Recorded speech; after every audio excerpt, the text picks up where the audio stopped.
أيها الذين آمنوا صلوا عليه وسلموا تسليما اللهم صل على محمد وعلى آل محمد وأصحاب محمد وأزواج محمد وأمة محمد أجمعين إلى يوم الدين۔ اللہ تبارک و تعالی جل جلالہ وامن والہ وعظم شانہ واتم برہانہ ولا الہ غیرہ وعز اسمہ، قہار، غفار، جبار، غفور، جمیل، عزیز، جلیل، وہاب، کریم، غنی، عظیم، خالق کائنات، مالک کائنات، رازق کائنات، خالق کریم، مالک رؤوف الرحیم، رب السماوات والارض، مالک لم یزل، احکم الحاکمین، پروردگار عالم، مطلق بے نیاز، جل وعلا کی حمد و ثنا، تعریف و توصیف اور اس کے پیارے محبوب، عنوان دیوان نبوت، سلطان ایوان فتوت، قال بروح غیب الغیب، قلب فتوح بے عیب و ریب، شاہ اسرار قدم،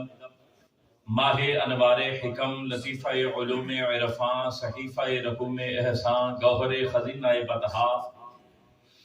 لؤلؤ گنجینہ طٰہا، مکرم مجتبیٰ، معظم مہتدیٰ، معلم مقتدیٰ، مقدم مرتجیٰ، زیب مقام دنا فتدلی، امام الانبیاء، حبیب کبریا، شافع روز جزا، شب اسرا کے دولا، جناب محمد مصطفیٰ احمد مجتبیٰ، ارواحنا فدا، علیہ تحیت و ثنا کے دربار بے کس پناہ میں ہدیہ درود و سلام عرض کرنے کے بعد میں سب سے پہلے بارگاہ لا یزال میں، بارگاہ ربوبیت و وحدانیت و الوہیت و سمدیت میں دعا کو ہوں، وہ ہمارا رب و خالق و مالک و پروردگار جو رات کے اندھیروں کو دن کی روشنی میں تبدیل کرنے پہ قادر ہے، قادر مطلق ہے، وہ ہمارے غموں کو خوشیوں میں، مشکلات کو آسانیوں میں، بیماریوں کو تندرستیوں میں، اور جہاں دوریاں ہیں، عداوتیں ہیں، خدورتیں ہیں، نفرتیں ہیں، انہیں محبتوں میں تبدیل فرمائے، اور بلا وجہ کے دشمنوں کی دشمنی سے، مبغضین کے بغض سے، حاسدین کے حسد سے، شریروں کے شر سے، شر انسان سے، شر شیطان سے ہر دم محفوظ فرمائے، اور تکبر کے، کردار کشی کے، غیبت کے، نخوت کے، غلو کے، منافقت کے، فتنوں کے، بدگمانیوں کے، ریشہ دوانیوں کے بتوں کو اپنے کرم سے، اپنے اذن خاص سے پروردگار عالم پاش پاش فرمائے۔ آمین۔ حضرت عزیز القدر قاری محمد یونس القادری بارک اللہ فی حیاتہ، ان کے والد بزرگوار حضرت حافظ محمد شریف صاحب رحمت اللہ علیہ کا انتقال ہوا، جس سلسلہ میں ہم سب ان کے پاس موجود ہیں۔ ان للہ و انا الیہ راجعون، ان للہ ما آخذ ولہ ما اعطا وکل شیء عندہ باجل مسمی۔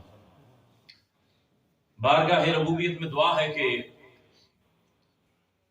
جتنی دعائیں حضرت قاری صاحب نے،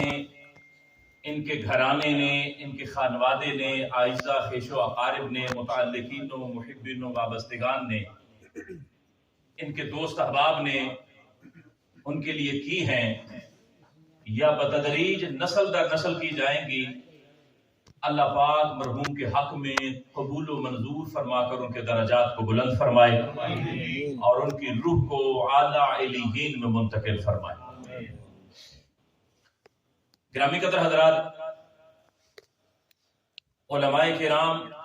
مشائخ اعظام، مبلغین رشد و ہدایت، اور ذی قدر و منزلت وارثان مصلی و منبر کی کثیر تعداد آپ حضرات کے سامنے موجود ہے۔ آپ زیارت سے مشرف ہو رہے ہیں اور اصال ثواب کی محفل میں بھی شریک ہیں۔ حضرت مولانا شادی صاحب گرامی تعارف کروا رہے تھے کہ قاری صاحب، قاری محمد یونس صاحب جو حافظ و قاری ہیں، اور ان کے والد گرامی بھی حافظ تھے۔ بہت بڑی بات ہے، سنن نسائی اور بہقی کی حدیث پاک ہے، روایت ہے، فقال نبی صلی اللہ علیہ وآلہ وسلم وَيُتَّبَّجُ بِالتَّاجِ الْعِزِّ وَالْكَرَامَةِ او کما قال۔ میدان قیامت میں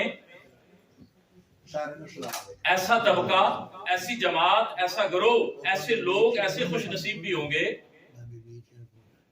کہ جن کے سروں پر عزتوں کے تاج سجائے جائیں گے۔ اب دیکھیں مہمانوں نے آنا جانا ہے، لیکن میں آپ کی طرف دیکھ رہا ہوں تو آپ میری طرف دیکھیں۔ میں سارے اسلام کیا کہ بڑی مہربانی جناب شاہ صاحب نے کہہ رہا ہوں۔ میں عرض کر رہا تھا کہ اس میدان محشر میں ایسی جماعت، ایسے لوگ، ایسے خوش نصیب، ایسے نورانی چہروں والے جن کے سروں پر عزتوں کے، تکریم کے تاج سجائے جائیں گے، تو پوچھا جائے گا کہ اے باری الہا، اے خالق و مالک، اے پروردگار، یہ کون خوش نصیب ہیں کہ ایک تخت پہ بٹھا کر ان کے سروں پہ تاج سجائے گئے ہیں اور ماحول نور نلا نور ہے۔ تو انہیں بتایا جائے گا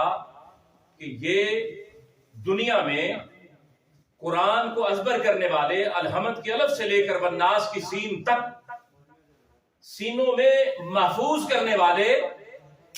میرے اس امتی حافظ کے ماں باپ ہیں، والدین ہیں۔ تو بہت بڑا شرف و اعزاز ہے قاری صاحب اپنی اولاد کے لیے اور پھر اپنے ماں باپ کے لیے، ان کے والد اپنے ماں باپ کے لیے، ان کے اعزا خیش و اقارب میں اور بھی بہت سارے حفاظ ہوں گے، تو یہ بہت بڑی میں سمجھتا ہوں سعادت ہے۔ گرامی قدر حضرات، علماء، خطباء، مقررین، واعظین، ایک سے بڑھ کر ایک الحمدللہ علی ذالک نور علی نور اور وراء الورا موجود ہیں۔ ظاہر ہے اتنی طوالت تو ہو نہیں سکتی، ایک دو باتیں میں بہت ضروری سمجھا کرتا ہوں کہ ایسی محافل جس میں اصال ثواب کے حوالے سے اور جس میں فکر آخرت کے حوالے سے، موت کے حوالے سے، انفقاق الروح عن الجسد، جب ذکر کیا جاتا ہے کہ بندے کے جسم سے جب روح کو نکال لیا جائے، جدا کر لیا جائے، الگ کر لیا جائے، تو یہ موت کہلاتا ہے۔ اور یہ عمل، یہ میرے پروردگار کا، خالق و مالک کا نظام ہے کہ یہ جب سے دنیا قائم ہوئی ہے اور جتنے بھی ذی روح ہیں انسان کے علاوہ بھی، ان پہ یہ موت کا قانون پورا ہوگا، لاگو ہوتا ہے، اس کا اطلاق ہر کسی پہ ہوتا ہے۔ لیکن بدقسمتی یہ ہے کہ دنیا کو یا دین کو جتنا کوئی بندہ سمجھتا ہے اتنا ہی وہ وہم و گمان میں مبتلا ہے۔ میں جو ایک بات اکثر جو آپ حضرات کے سامنے بطور سمجھتا ہوں کہ موقع کی مناسبت سے عرض خدمت کروں، وہ یہ ہے، ایک مسجد میں اصال ثواب کی محفل تھی، تو ایک عالم امام صاحب مبلغ بیان فرما رہے تھے کہ جب بندہ فوت ہو جائے، قبر میں چلا جائے نا، تو اگر اس نے کسی کی دل آزاری کی ہے، کسی کو تکلیف پہنچائی ہے، کسی کے ساتھ کوئی ایسا معاملہ کیا ہے جو اس کا مینڈیٹ نہیں تھا، اس کی متعلقہ نہیں تھا، اس سے پوچھا نہیں جانا تھا، ایسے ہی خام خواہ مخل ہوتے ہیں نا، گفتگو میں، ذہن میں، شر میں، بات پھیلانے میں، تو اس کو اگر بندہ معاف کر دے نا قبر میں جانے کے بعد، میرے اور آپ کے آقا مولا پیغمبر اسلام، ہادی برحق، رحمت دو جہاں، خاتم النبیین، حضور اقدس، اکمل و اجمل، ارحم و اکرم، لطیف و اطہر، نبی کریم رؤوف الرحیم، در یتیم علیہ تحیت و تسلیم نے ارشاد فرمایا کہ بندے کو، میرے مومن مسلمان کو، میرے امتی کو بڑا دل کرنا چاہیے اور اسے معاف کر دینا چاہیے، چاہے کتنی بھی تکلیف اس نے پہنچائی، اسے معاف کر دینا چاہیے۔ صحابہ کرام رضی اللہ تعالی عنہم اجمعین نے عرض کی، روحی فدا کا یا رسول اللہ، ہم معاف کر بھی دیں، اگر مومن معاف کر بھی دے تو اس کو قبر میں کیا فائدہ ہوگا؟ اللہ کے نبی نے فرمایا میرا رب اس کی بخشش فرما دے گا، اور آپ کا یہ عمل اس خالق و مالک پروردگار کو اتنا پسند آئے گا کہ آپ کی بھی بخشش یقینی ہو جائے گی۔ ایک اتنی سی بات، تو میں نے کہا ایک بات میں اس سے جوڑتے ہوئے ضرور کروں گا جو اکثر کرتا ہوں۔ مولا کائنات اشجع الاشجعین سیدنا علی المرتضی شیر خدا کرم اللہ تعالی وجہ الکریم ارشاد فرماتے ہیں کہ یہ تو بات ہے مر جانے والے کی، دنیا سے چلے جانے والے کی، لیکن زندہ رہتے ہوئے پہلے تو بندوں کے معاملات ہیں نا، جو کسی کے متعلق بندہ گفتگو کرتا ہے اس کی عدم موجودگی میں، اس کی مثال اس مکھی جیسی ہے جو انسان کا صحیح سلامت جسم چھوڑ کر صرف زخم زدہ حصے پہ ہی جا کے بیٹھتی ہے. بندوں کی بھی خصلت ایسی ہوتی ہے. تو آخری اختتامی بات یہ ہے کہ جب بندہ قبر میں جاتا ہے نا، کسی کے ساتھ کوئی ایسا معاملہ کیا، اس کی دل آزاری ہوئی، اس کو تکلیف پہنچی،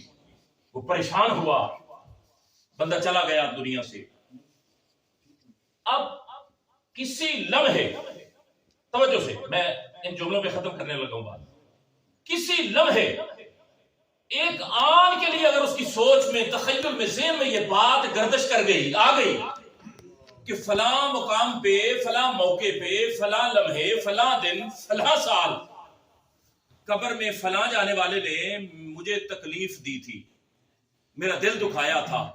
یہ میرے رب کا نظام ہے. ادھر اس بندے کے ذہن میں بات آئی، ادھر عذاب کے فرشتے آنن فانن اس کی قبر میں عذاب دینے کے لیے پہنچ جاتے ہیں. میرے آپ کے آقا مولا علیہ السلام کا فرمان گرامی جو میں آپ حضرات کے سامنے رکھ رہا ہوں، تو اس تناظر میں ہمیں یقیناً اپنا محاسبہ کرنا ہے. اللہ رب العزت کی بارگاہ میں پھر دعا ہے کہ آپ کا، میرا، ہم سب کا اکٹھا ہونا حضرت قاری صاحب قبلہ کے والد گرامی رحمہ اللہ کے حق میں قبول فرما کر ہماری دعاؤں کو، عبادات و مناجات کو، اس اصال ثواب کو قبول فرما کر ان کے درجات کی بلندی کا باعث بنائے.